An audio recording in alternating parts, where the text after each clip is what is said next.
Oh, didn't see you there. Welcome to the wonderful world of chemistry. I'll be your host for the evening, and today we'll be talking about Silly Putty. Now each and every one of you should have Silly Putty in front of you. I want you all to play with the samples of Silly Putty in your hand as shown. Notice how the putty begins to form into an object like a solid. Now leave the putty on your desk over a matter of seconds, and it acts like a liquid flattening out. Now what state of matter is a Silly Putty? Liquid, solid, or gas? That's what we'll find out today. But first, here's a brief history on Silly Putty. Silly Putty was an accident when trying to make synthetic rubber for the war in 1943. Peter Hudson later saw the putty being sold in stores for adults, then bought the rights, marketed it for kids, called it Silly Putty, and is now sold all around the world.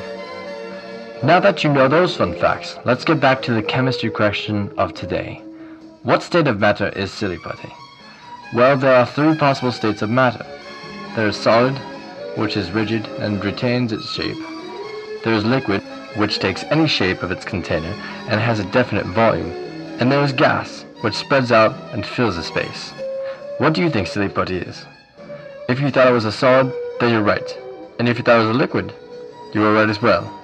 Some substances have properties of not only one matter, but two or more states of matters.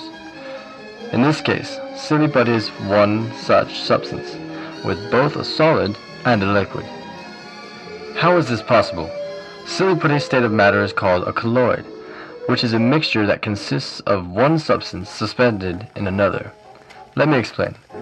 Silly Putty is made of two basic ingredients, white glue and borax. White glue is polyvinyl acetate, acetate, which is polymer. A polymer is a chain of repeated ethynyl alcohol monomers. There are covalent bonds within the polymers to make an intermolecular bond. There are covalent bonds within the polymer, but hydrogen bonds between the molecules. These create chains that are long and stringing. Borax is a sodium tetraborate, an iconic compound that cross-links the different glue polymers to one another. This is a hydrogen bond and is connected by a very weak intermolecular bond. Because the cross-links are not permanent, they slide around the polymer chain, which makes the substance pliable. Insert figure. Oh, she told me not to say that. Oops. Sorry. The more sodium tetraborate, the thicker the Silly Putty will be, because it will have more links holding the glue polymers chains together. The texture is called viscoelasticity, which occurs because the hydrogen bonds can form, break up, and then form again many times. So what is Silly Putty? It is actually a solid liquid. It has properties of both states of matter. We call this a non-Newtonian substance because it breaks the traditional laws of physics. The glue is a polymer.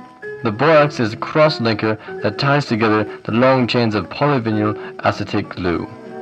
The ties make the viscosity of the glue thicker because the new linked chains stop the glue from flowing freely.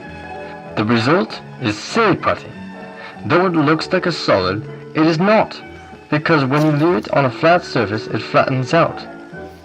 So the next time you create a nuclear liquid and it goes horribly wrong, your solution? Give it to the children. Just joshing.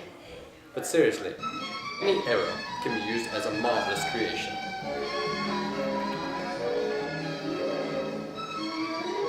Mishu. Look at her tail, she likes the attention.